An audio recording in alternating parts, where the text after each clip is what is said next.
so excited. I finally got this to start recording. So we got a little digital video recording device for Christmas this year, and my husband decided that he really wanted to take it out of the box, but what he did was combine it with a different video recorder that we had, and they're the same brand. So I was trying to figure out which instruction manual went with what, and I've got two discs, but they're not the same. This is our old one. Oh my god. This is our old one, by the way. Look, check this out. That's the USB. Oh.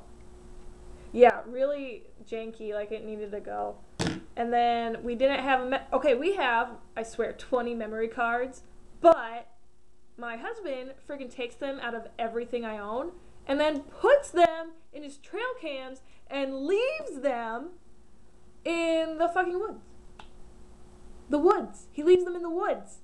And so I had to scramble around to find one from his camera. Weird. His camera is the only one that has a memory card in it in the house right now. Rude. But anyway, I'm Amish today. Check out my bonnet. Can I see it?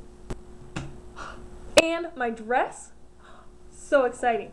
So I thought about maybe making a Moodle quiz and having you guys answer the questions on what am I wearing for each of my videos. So the first question for chapter 8 would be that I'm wearing an Amish outfit, by the way. Isn't that exciting? Oh, an Amish, A-M-I-S-H. Okay. But now we're actually going to talk about chapter 8, and we're going to forget about my little slip on language.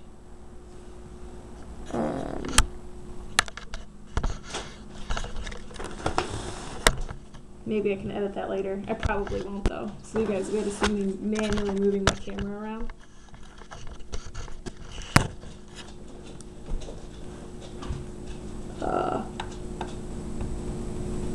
Okay. So I thought I pulled up chapter 8 PowerPoint, but I didn't. We'll try again. But in the meantime, you can just listen to me ramble about awesome stuff. I don't know what else I have to say, but that was my awesome rant about my husband?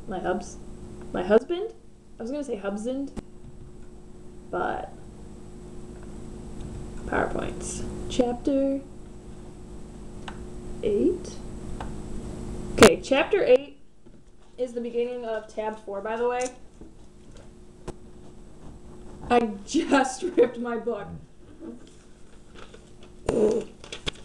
Sorry.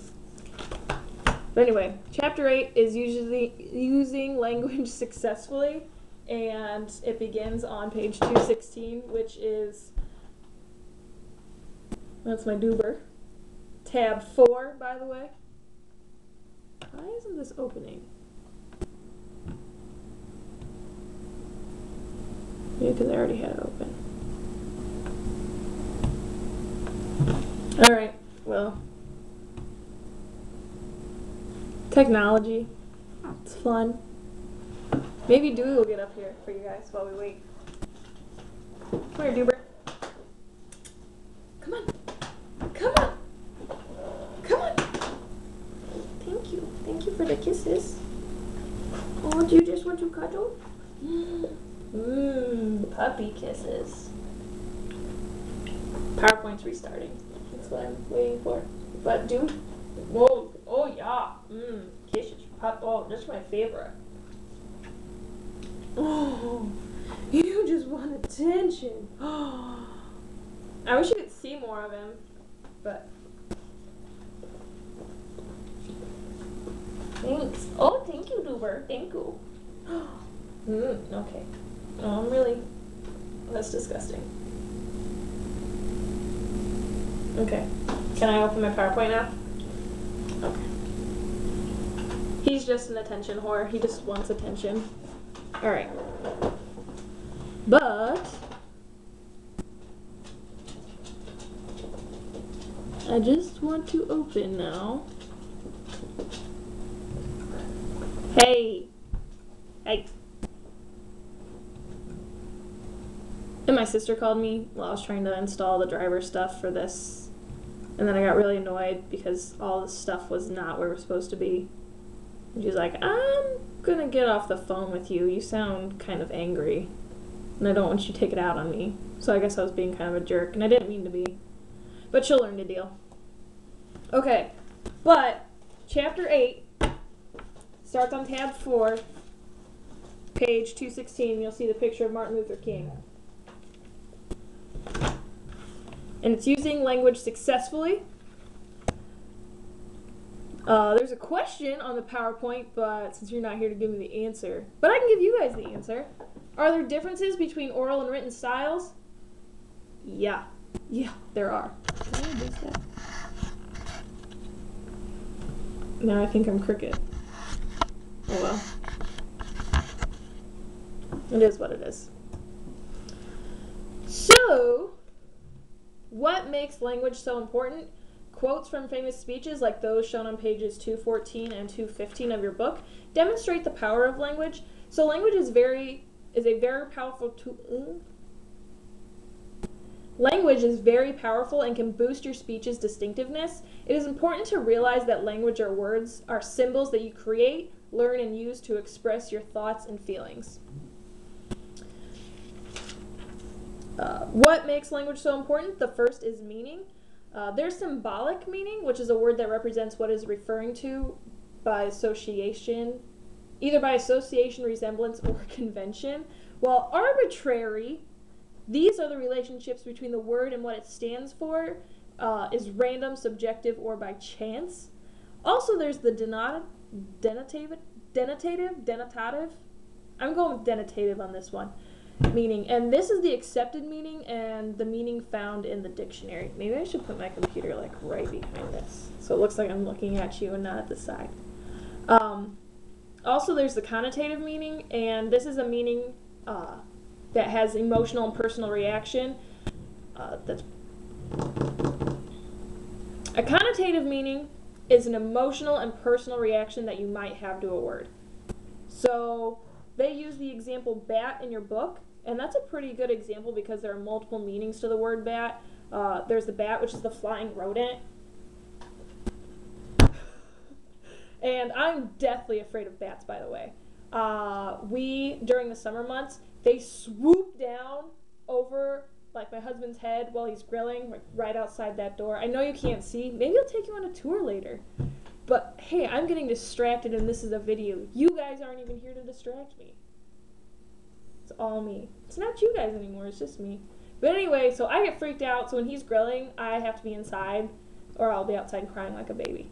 But anyway, back to bat. So there's the flying rodent, and then there's the wooden bat for your sports. And I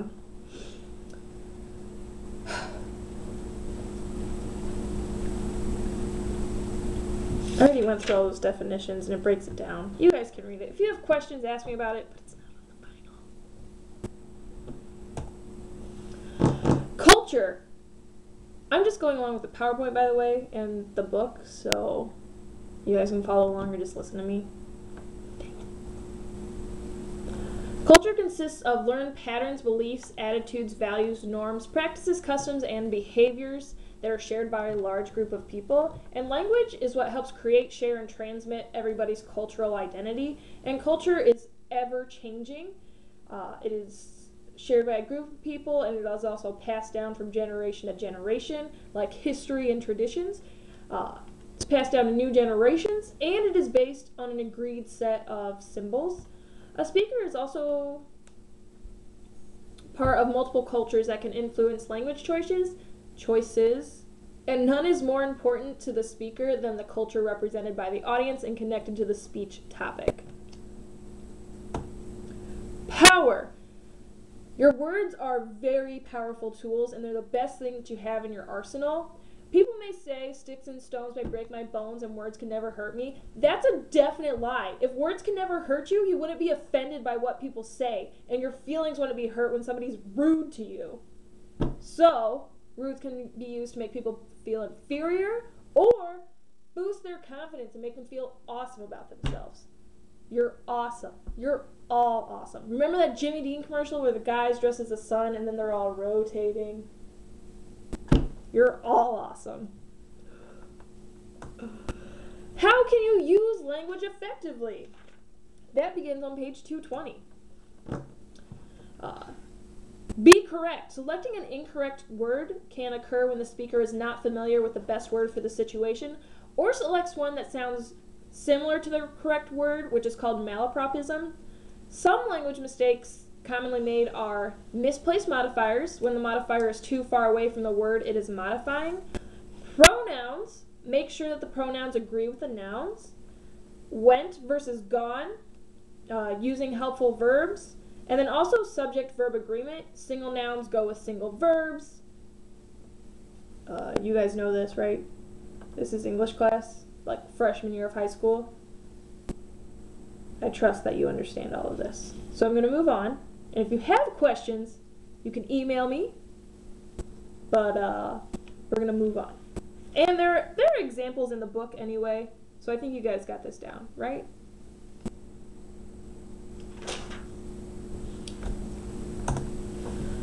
Also, be clear with your speech, more so than in your writing. It's imperative that your language is clear so that your audience will recognize and understand the points that you're trying to get across. Be aware of any jargon that you're using or specialized technical language which can be confusing to your audience, especially if it's a new topic to them, as well as be cautious with any abbreviations that you might want to use, because shortening a word, sometimes, like using an abbreviation, that abbreviation can stand for something else as well outside of the field that you're discussing, so make sure that you explain to us what the abbreviation is before you start using the abbrev. Also be cautious with acronyms, because a word and acronyms are the words formed with initials or other parts of several words. So for this one, more like acronym examples are NATO, NCA, CEO, JPEG, that kind of stuff. And then the abbreviations, limos for limousine, net for internet, but maybe you're talking about the net and somebody's really into basketball and they just refer to it as a basketball net. You guys know this. I don't play sports with anything round. Bro, brother, and stats for statistics. Also be specific. Get to the point and follow the following tips. Follow the following tips. Follow these tips. Is that better? Concrete words relate to the use of the 5 senses. So sight, smell, taste, hearing, and touch.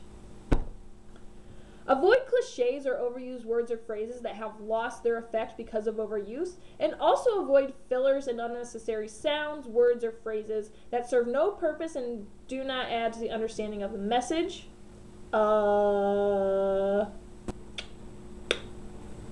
Those things. So, like, the other day I was, at the mall, and, I just did a ton of fillers right there. Don't use them. They're not adding to the message. They're annoying. Also, use the active voice. Using the active voice, the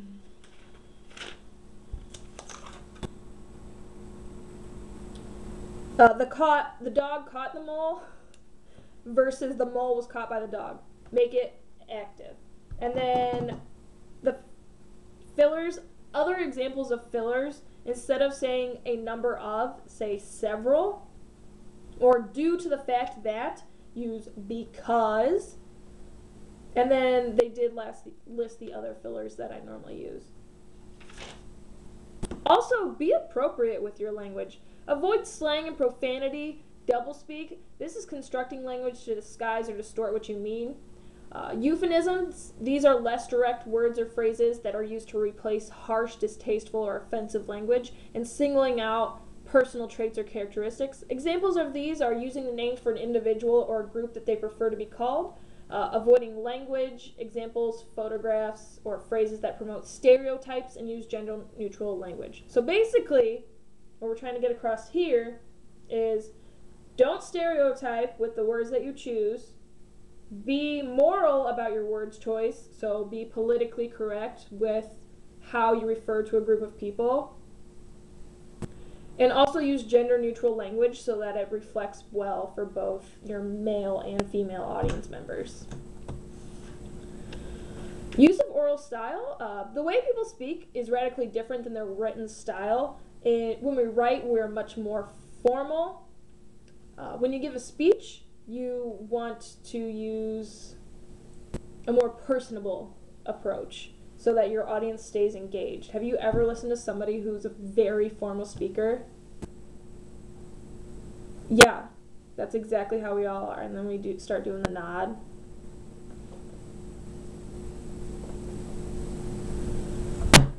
Yeah. And then you start tweeting. Hey, I got a Snapchat.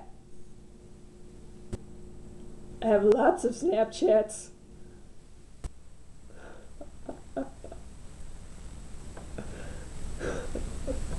Oh my god, this is great. Oh, what video from my sister? Make sure my sound's all turned up. Wanna go see Dewey? Wanna go see Dewey? Wanna go see Megan? What about Dave? You wanna go see Dave? Wanna go see Dave? Wanna go? Okay, that Snapchat was from my sister.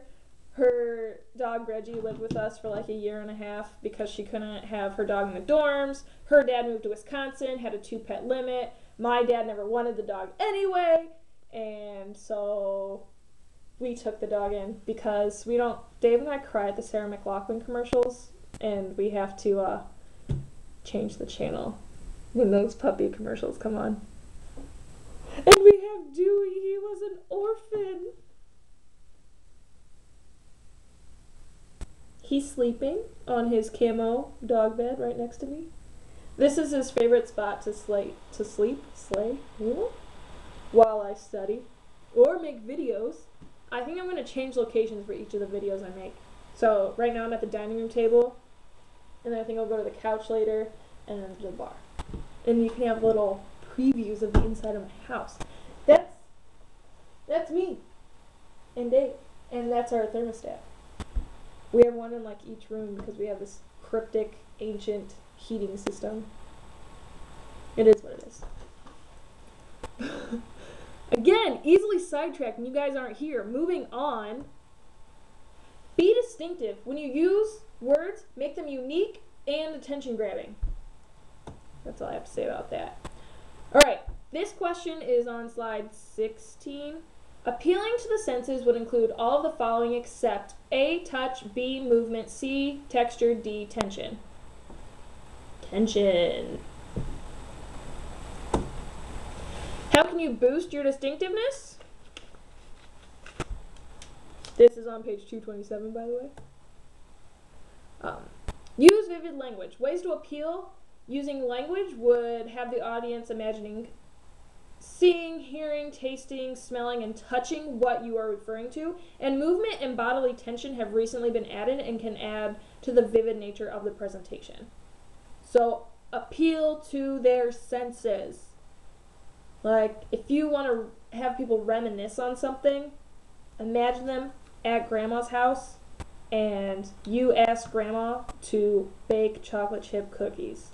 Imagine that sweet chocolatey scent wafting your way, and then it makes you salivate because you can just taste those cookies, and you can't wait to get your grubby little hands on some fresh baked gooey chocolate chip cookies with a glass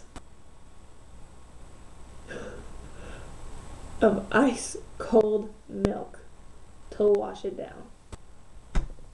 Oh yeah. Are you all salivating right now? I am. I have some freaking Girl Scout cookies I'm about to inhale. Also, there's embellished language. Making the language more remarkable, understandable, and memorable through the use of similes, metaphors, personification, oxymorons, hyperboles, irony, onomatopoeia, and rhetorical questions. This chart is on page 231. There's examples of the tropes. Everything I just listed is a trope, by the way. You guys remember those from English class? Yeah, me neither. But here's the list of them, what they are, and examples. So I'll go through them right now. You guys can listen or tweet. I don't care. I actually kind of do. I hope you're paying attention, but I mean, you guys don't even pay attention in class. Tweeters, twittering, tweeting? I think we tweet. And Snapchat. I'm gonna take everybody's phones away. Alright, so similes are an explicit comparison between two things using like or as, such as busy as a bee, or cute as a button. My dog's as cute as a button, or a puppy. Dewey, how old are you? Are you going to be 7 in August? Are you going to be 7? Yeah. Somebody wants more attention again. Metaphors are an implied comparison. An example would be every day is an uphill battle. Personification is giving an inanimate object human-like traits. So my probably most commonly used one that I use is my computer hates me, or insert piece of technology hates me. The internet hates me. Making something seem more personable. Oxymorons are connecting two originally contradictory words together. Everybody's favorite, jumbo shrimp. I actually don't like shrimp or any type of fish food. I like my fish fried and then covered in ketchup. That's the only way I'm going to eat it because it's gross. My husband fishes, and so now we have all this fish in our freezer, but thank God we have frackin' fish fries at our house. So everybody's just like BYOB, and then we eat all this fish, and then it's gone. But that's only part of it, because he fills the freezer with like 2 deer and 11 billion fish every year, and this year we're getting half a cow, or a quarter of a cow, and half a pig. Really? I'm a well-fed girl, by the way. But moving on. Hyperboles. This is the use of exaggeration for emphasis. I told you 1,000,000 times to clean your room, when in fact I've probably only told you 3 in the past 2 days. Irony. This is the use of words to convey a meaning that is the opposite of the literal meaning. So this is usually sarcasm, by the way. Sorry, I just wanted to see what it looked like when it crossed my eyes. Then I realized I can't see because my eyes are crossed, so I'm going to have to watch the video to see myself with crossed eyes. I am so brilliant that I locked myself out of my car. Irony and sarcasm usually go hand in hand. Onomatopoeia. I love saying that word. I love it. Onomatopoeia. This is words that imitate the sounds they represent. Achoo! Pikachu! So that would be an example of onomatopoeia. Achoo would be words that imitate the sounds that they represent. Clap. Oh, well, I guess, okay. Ding dong. I don't have a doorbell, by the way. Like, who doesn't have a doorbell? My husband. I moved in here, and I've made the house pretty girly. Not completely girly, but it was white walls, white carpet, white trim, and then his like handprints all over the wall and footprints. It was disgusting. Well, his footprints were on the door, not the wall. In case you needed clarification. Finally, rhetorical questions. Asking a question but not for the purpose of receiving an answer. I said this like 5 times in class today. My stomach just growled. Did you hear it? Maybe I'm crazy, but that was pretty loud. I'm going to have to eat. So here we have an example from William Shakespeare in The Merchant of Venice. If you prick us, do we not bleed? If you tickle us, do we not laugh? If you poison us, do we not die? And if you wrong us, shall we not revenge? All examples of rhetorical questions because it's part of a present, like a speech that he's making in the act. So you're not expecting your audience to respond. Use of speech devices. These are techniques of manipulating words of word order known as schemes, which can help you create distinctive language, and the following devices work well. This chart, by the way, is on page 233 if you need any clarification about it. Got a little sassy there with a head bob, or head weave. I'm by myself at home. My cat's over there in the window, my dog's in the bed, my husband's at work, and my brother-in-law is at work. I want a nap. Anyway, repetition, this is replicating the same words, phrases, or sentences for emphasis. And then all the examples are on the right-hand side of this chart, so you guys can read along with it in the book, but I'm not going to read them all out loud. Assonance, I don't know how to pronounce it. But this is repeating a similar vowel sound, while alliteration is the repetition of initial consonants in two or more words in close proximity. Think of tongue twisters for this one. Sally sells seashells down by the seashore. I can't even say it slow. Or Peter Piper picked a peck of pickled peppers. Yeah, I can't. Girl Code, I can't. I wish I was watching Girl Code right now. Parallelism. Duplicating the same grammatical patterns more than once. Antithesis. Juxtaposition of contrasting ideas, often in a parallel structure. Yeah, look at the examples in the book. Anastrophe? Do you guys know how to pronounce these? Maybe you guys can tell me in class. Maybe I'm a joke. I'm not, but maybe. I'm not. This is reversing expected word order to gain attention. So, cold and damp was the wind. I wish I had a fan.